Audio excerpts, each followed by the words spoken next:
So, Hachi chooses the walking red flag asshole with Lord knows how many STDs over a beautiful lesbian relationship with a hot alternative fembutch. Absolute madness, right? But Nana isn't supposed to be a feel-good story, and I believe Hachi's story in particular serves as a cautionary tale of how a male-centered mindset can cause severe harm to one's sense of self. Nana is a josei anime that explores the themes of female friendship along with heterosexual romance and relationships, along with some homosexual undertones, but that's not the focus of this video. On the surface, Nana starts out as a simple story, two girls with the same name meeting on a train who end up becoming roommates and then friends. But despite the simple synopsis, there's far more anguish in the story, and they don't bother to hide it from you early on. Through these three main female characters, we can see how this toxic longing for romance and male validation ends up ruining their lives. In this video in particular, I will be focusing on Hachi and her relationships with men mainly because she's the character that embodies this theme the most.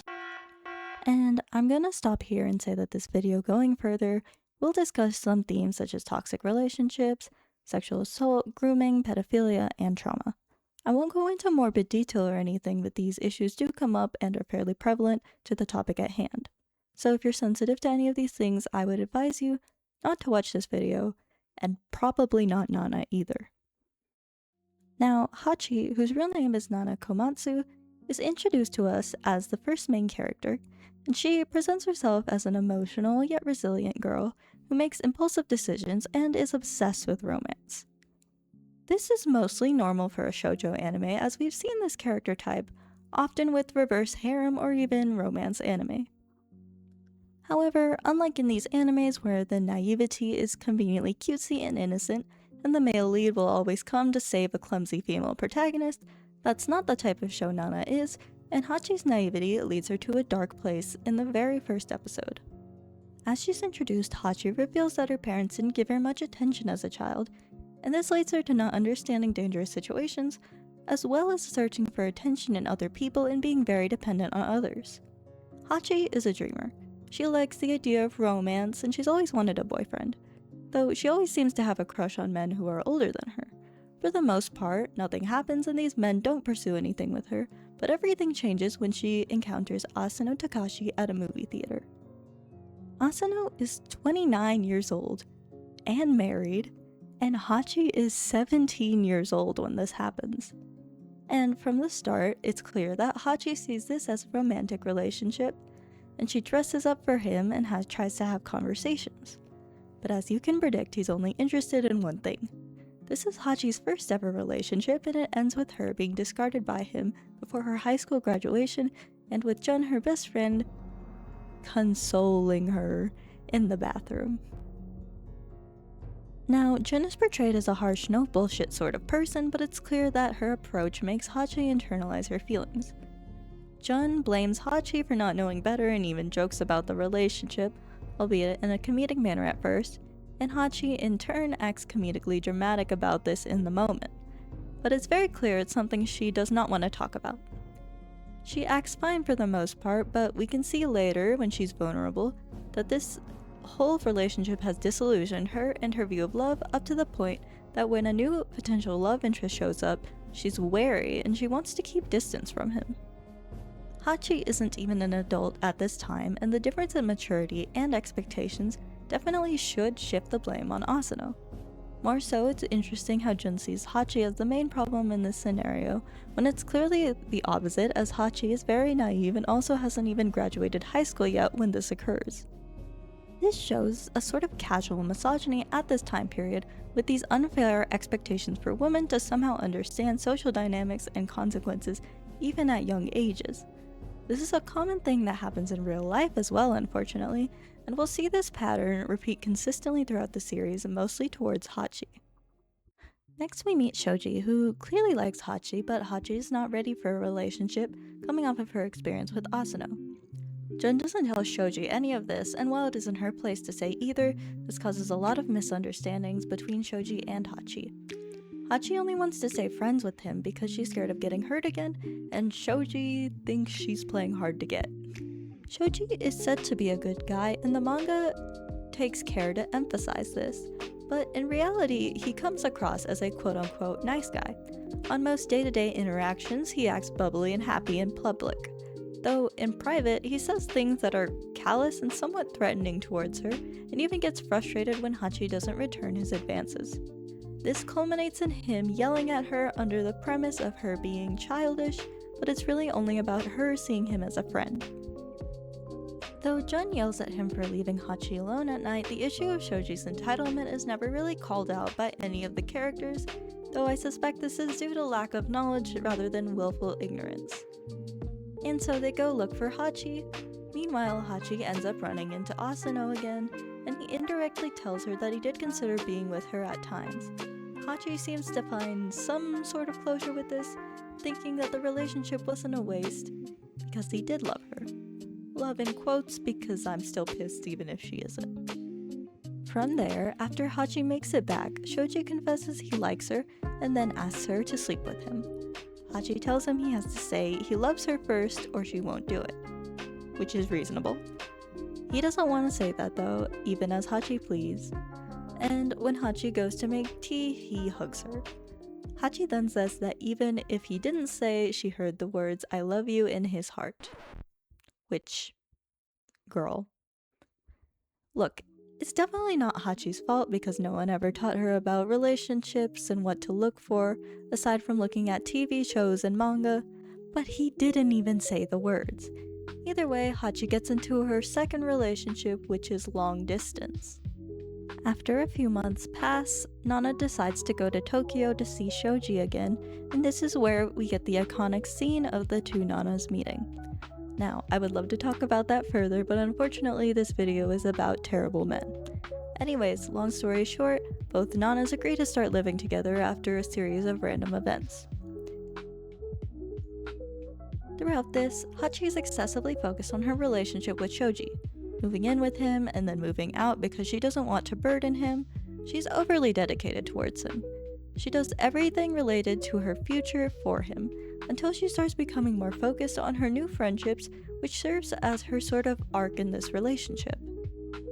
As said before, Hachi originally lives with Shoji, but because he never explicitly asks her to say, she feels like she needs to move out. This is commented on by Jun and Kyosuke too, and the only time he asks her to stay is because she thinks she's going to move in with a stranger and is concerned about her well-being. Which, she is moving with a stranger, but it's Nana, so it's okay. Anyway, everyone around him assumes that Shoji is a good guy by default and will often give him the benefit of the doubt when he does something like, let's say, ignoring his phone calls or if he says or does something questionable. This is a double standard juxtaposed with Hachi, as everyone around her tells her repeatedly that he is surprised, making her overthink her actions and how they affect Shoji. At one point, she complains about him taking extra shifts and he claims he has to work around her schedule all the time. Which is true, but the last time they spent time together, he heavily implied that he just wanted to sleep with her. And the only reason Hachi has a job and is spending less time with him is mostly for his benefit. We also see him grow more distant from Hachi as she begins to become more interested in her new friends Nana and Nobu. Obviously, Hachi isn't innocent here, she is being demanding of him and at times pretty insensitive, but it's interesting how she's always reflecting while Shoji seldom does. We can chalk this to Hachi being the main character, but it's clear that Shoji does not change much. Hachi, because she is male-centered, will often pitch up her voice or act in cutesy mannerisms around attractive men.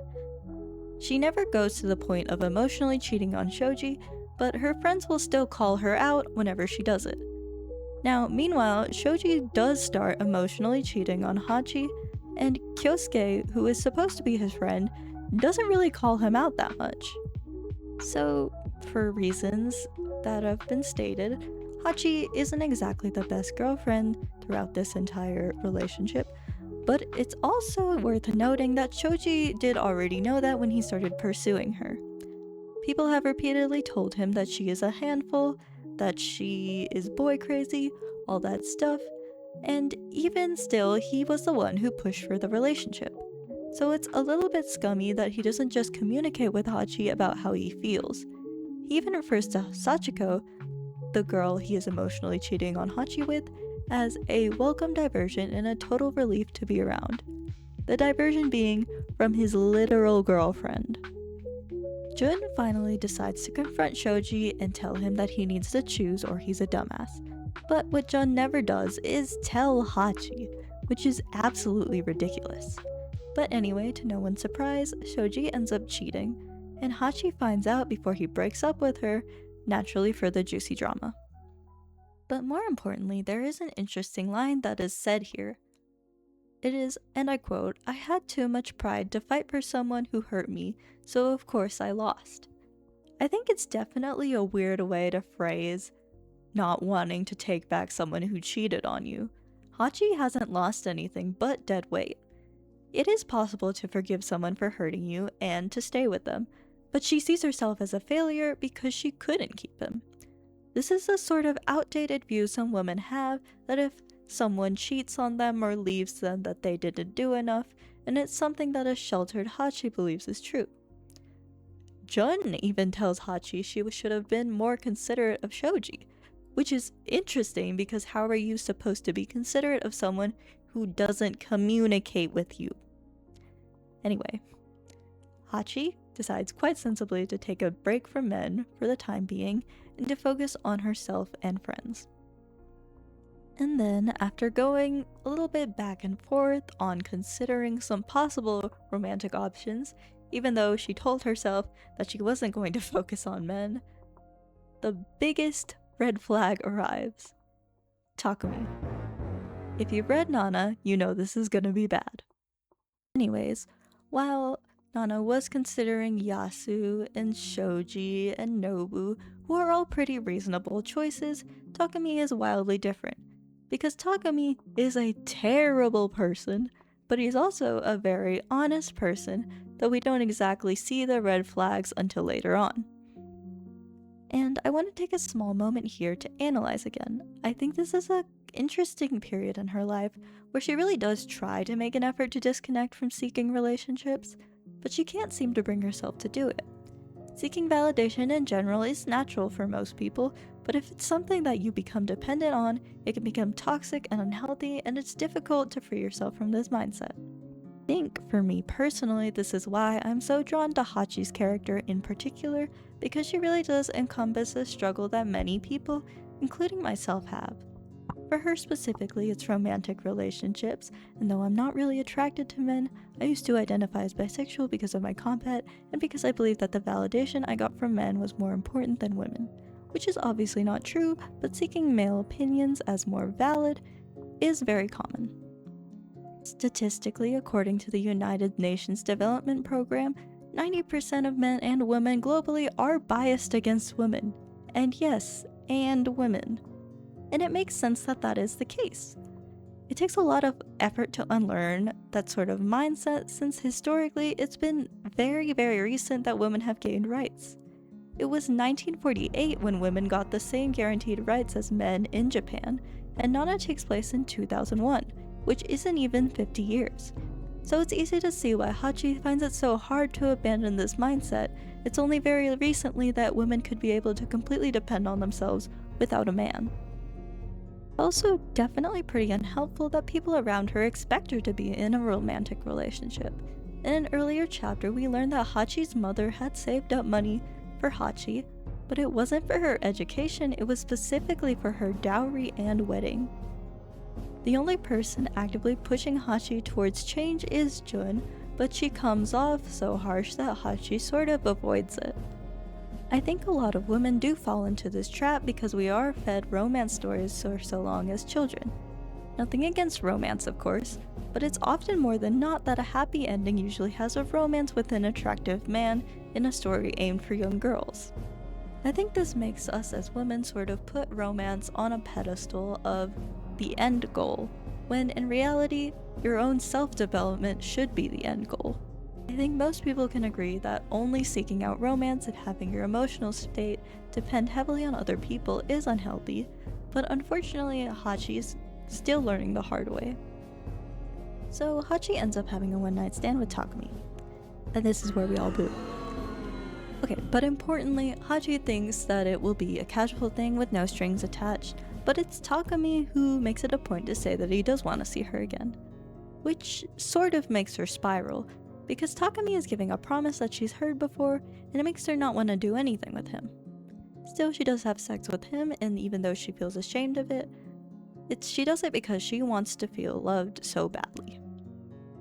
And Takumi, who is pissing me off already, tells everyone that she slept with him, which, first off, none of their business, and second of all, the only reason that Takumi does actually decide to make well on his promise and see Hachi is because Nobu got mad at him for talking shit about her. He only decided to be with Hachi just to spite Nobu, at first at least. Anyway, Hachi doesn't want to be seen as someone who sleeps around just for fun, so she tries to convince herself that she loves Takumi. Meanwhile, Nobu finally works up the guts to confess to her. It is interesting because we can see through her reasoning how she does like Nobu more, and she knows that Nobu is a better choice, and she even remarks that his words are much more preferred than the empty possessive words that Takumi says. But as we see, Hachi feels like she deserves Takumi, because she doesn't think she's a good person, and she believes that Takumi sees all her bad sides and still accepts her for who she is. And then, because Takumi has never heard of protection, we find out that Hachi ended up pregnant from when she slept with him. Which is just, every time you think it can't get worse, it does. Anyway, Takumi pulls this super manipulative move when he finds out about this news and locks Hachi in the bathroom, calls Nobu, and then tells him about the pregnancy without her permission. Which, can you tell that Takumi is stressing me out? Jun completely calls out Takumi for once and says that his behavior is possessive and controlling. But Hachi wants to keep the baby because for her she'd rather give up her dream life to have this child than to not have this child. And this is where things get really bad. We've known that Takumi is pretty fucking awful, but this is like the worst thing he does. So basically, Takumi and Hachi decide to go tell Nana they're gonna get hitched because of said pregnancy, and Nana is obviously not taking that well because she doesn't want to lose her friend. And then, when they go into the next room, Takumi's manipulative ass starts pushing Hachi for sex.